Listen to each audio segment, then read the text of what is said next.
अश्विनी वैष्णव जैसे व्यक्ति को रेल मंत्री के अश्विनी वैष्णव जैसे लोगों की नाक के नीचे रेल असुरक्षित होती जा रही है। मैं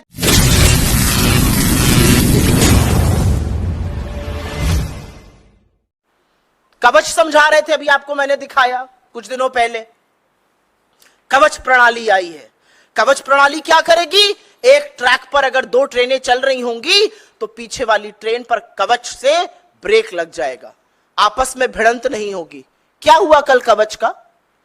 ये क्या झुंझुने पकड़ाए जा रहे हैं देश को। 10 साल से रेल आवागमन का सबसे असुरक्षित साधन बन चुका है। लगातार जान और माल का नुकसान हो रहा है और लोगों को झुंझुने के नाम पर आपने कवच की बात कही। और ये क्यों हो रहा है? क्या एकदम से रेल फेल हो गई है? ये इसलिए हो रहा है क्योंकि नरेंद्र मोदी की सरकार और उनके मंत्री उदासीन है, अकर्मण्य है। उनको फर्क नहीं पड़ता कि गरीब गुर्बत में रहते हुए लोग, यंग लोग जो गाजर मूली की तरह भरकर रेल में आज जाने को मजबूर है, वो मर जाए, उनको फर्क नहीं पड़ता है। इसलिए ऐसा हो रहा है। आपके साथ एक और आंकड़ा साझा करती हूं, और ये मेरा आंकड़ा नहीं है, ये आंकड़ा खुद अश्विनी वैष्णव ने पार्लियामेंट में दिया है, ये आरटीआई के माध्यम से भी सामने आया है। 3,12,000 रेलवे के रिक्त पद पड़े हुए हैं और कर्मचारियों की इसी भारी समस्या से रेलवे जूझ रहा है। एक आरटीआई के मुताबिक, और ये आंकड़ा बड़े ध्यान से सुनिएगा, लोको पायलट, बहुत सारे जो रेल हादसे होते हैं जहां पर गलत सिग्नल पे दे दिया गया, एक ही ट्रैक पर ट्रेनें चल गई, कहीं कहीं मानवीय त्रुटि होती है और वो मानवीय त्रुटि लोको पायलट के कारण होती है। क्यों होती है ये भी समझ लीजिए। लोको पायलट के 70,093 पद स्वीकृत हैं, इसमें से 21% पद खाली पड़े हुए हैं। सहायक लोको पायलट के 57,551 पद स्वीकृत है, उसमें से करीब 8% खाली पड़े हुए हैं। ये वो पद है जो रेलवे को सुरक्षित बनाने के लिए, सुचारू रूप से चलाने के लिए, लोगों को अपने गंतव्य से, एक गंतव्य से दूसरे गंतव्य तक सुरक्षित पहुंचाने के लिए इन पदों का रोल होता है। और 21% ये पद खाली पड़े हैं। इसके चलते लोको पायलट के ऊपर बहुत भारी दबाव है। 12-12, 14-14 घंटे वो काम कर रहे हैं और इस तरह की त्रुटियां हो रही हैं। मैंने 4-5 दिन पहले पढ़ा, रेल मंत्री कहते पाए गए, पुलिस बल का प्रयोग करो। ये जो भीड़ भाड़ हो रही है, ये भीड़ भाड़ अपने मन से नहीं हो रही है रेलवे में, क्योंकि आपने रेलवे को तबाह करने में कोई कसर नहीं छोड़ी है। पिछले 10 साल में रेलवे का जो हाल हुआ है, चाहे वो किराए में वृद्धि हो, और एक नहीं मैनीफोल्ड वृद्धि, जहां 800 का किराया था आज 2400 है। डायनामिक प्राइसिंग से कई बार तो रेल से कम किराया एयरलाइन का मिल जाता है। यह हाल आपने रेलवे का कर दिया है। क्यों ये लोग भीड़ भाड़ कर रहे हैं? कितनी किल्लत है ट्रेनों की, क्या अंदाजा है रेल मंत्री को? रेल मंत्री हवाई है। शायद वो महंगाई में, जैसे उनकी एक कोलीग ने कहा था, मैं लहसुन प्याज नहीं खाता, वो कहते मैं रेल से नहीं चलता। चलिए रेल से, एक स्लीपर में बैठिए, 200 किलोमीटर की यात्रा करिए एक स्लीपर कोच में बैठकर, तब आपको पता चलेगा कि हिंदुस्तान की असली जनता, AC 3 में बैठ जाइए, आप AC 2 में बैठ जाइए, आपको पता चलेगा कि हिंदुस्तान की जनता किस तरह से आज आवागमन करने को मजबूर है।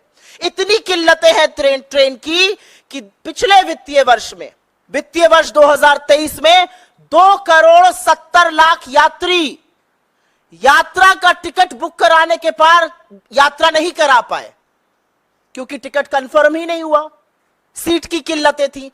2,70,00,000 लोग एक वित्तीय वर्ष में यात्रा नहीं कर पाए, उनका ट्रेन का टिकट वेट लिस्टेड था, वो रह गए। और यह निरंतर बढ़ रहा है। इसके पहले वाले वर्ष में यह संख्या 1,63,00,000 थी, वो बढ़कर 2,70,00,000 हो गई। तो कितनी किल्लत है ट्रेनों की, और कैसे लोगों को अपनी यात्रा कैंसिल करनी पड़ रही है, उसका एक प्रमाण यह भी है। एक बात जरूर बोलना चाहती हूं, और इसका मैंने जिक्र किया था 3-4 दिन पहले। मंत्री जी ने कहा पुलिस बल का प्रयोग करो। ये जो अनारक्षित लोग घुस जाते हैं, ये अपनी मर्जी से घुस रहे हैं, इनके पास कोई काम नहीं है। ये जो हमारे बच्चे अपनी परीक्षा देने जाते हैं, एक के ऊपर एक चढ़कर गाजर मूली की तरह इस गर्मी में, तपती हुई गर्मी में लोग टॉयलेट में बैठने को मजबूर हैं। कौन है ये लोग? क्योंकि आपने स्लीपर और द्वितीय श्रेणी के कोचेस को लगातार एसी में कन्वर्ट करा। लोगों के पास इतना पैसा नहीं है कि वो एसी कोच में चल सके। आपने ट्रेनें रद्द कर दी, ट्रेनों की संख्या खत्म करी, पैसेंजर ट्रेन की कम करी। उसके चलते आज आरक्षित डब्बों में अनारक्षित लोग जो जनरल टिकट लेकर आवागमन करते थे वो बैठने को मजबूर है। तो उन पर बल का प्रयोग मत करिए, अपनी गलती को स्वीकारिए। मैं जानती हूं कि लोगों को असुविधा होती है, लेकिन उस असुविधा का कारण आप हैं। और क्योंकि रेलवे सुरक्षा की बात हो रही है तो थोड़ी बात हो जाए कि सरकार कर क्या रही है। ऐसा नहीं है सरकार के पास फंड नहीं है रेलवे सुरक्षा के लिए। इनफैक्ट सीएजी ने बताया है कि राष्ट्रीय रेल संरक्षा कोष RRSK में 20,000 करोड़ रुपए आने थे। 15,000 करोड़ रुपए केंद्र सरकार देती, 5,000 करोड़ रुपए रेलवे अपने रेवेन्यू से देता। 4 साल बाद जहां 20,000 करोड़ रुपए आने थे वहां 4,225 करोड़ रुपए आए हैं, 1/4। यह इनकी सीरियसनेस है। यह रेलवे सुरक्षा के लिए सरकार की उदासीनता है। जिस संरक्षा कोष में 20,000 करोड़ रुपए आने थे जिससे रेलवे की सिक्योरिटी होती, उसमें 4,225 करोड़ रुपए है। लेकिन अभी चौंकिए मत, क्योंकि चौंकने वाली बात आगे है। उस पैसे से रेलवे की सुरक्षा नहीं की गई, उस पैसे से फुट मसाजर खरीदा गया, क्रॉकरी खरीदी गई, इलेक्ट्रिकल अप्लायंसेस खरीदे गए, फर्नीचर खरीदे गए, जाड़े में पहनने वाले जैकेट खरीदे गए, कंप्यूटर खरीदे गए, लोगों को बोनस दिया गया, गार्डन बनाए गए उस पैसे से। उस पैसे से रेलवे को रेल यात्रा को सुरक्षित करना था, उससे क्रॉकरी और फर्नीचर खरीदा जा रहा था। यह हम नहीं कह रहे हैं, यह सीएजी की रिपोर्ट धज्जियां खोल रही है, धज्जियां उड़ा रही है भारतीय रेल और नरेंद्र मोदी की सरकार की, ऐसे मंत्रियों की जिन्होंने शायद रेलवे में कभी सफर ही नहीं किया। अगर सफर करते तो समझते लोगों को क्या झेलना पड़ रहा है। अश्विनी वैष्णव जैसे व्यक्ति को रेल मंत्री के पद पर बने रहने की कोई भी नैतिक जिम्मेदारी नहीं है, कोई नैतिकता नहीं है।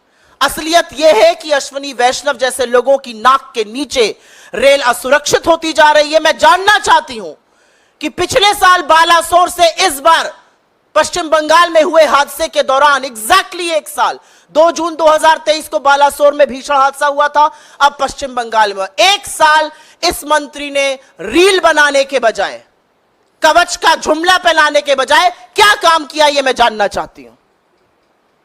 2 ट्रेनों लेकर दिखा रहे थे, ट्रेन को सुरक्षित करने के लिए क्या काम किया? कैसे लोगों को यह विश्वास होगा कि रेल सुरक्षित है? और ऐसे व्यक्ति का अपने पद पर बने रहना हम सबके लिए आपत्तिजनक बात है, गलत बात है, ऐसा नहीं होना चाहिए।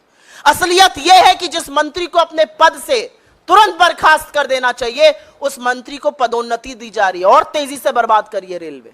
असलियत यह है कि उनको अब एक INB का भी चार्ज दिया गया है।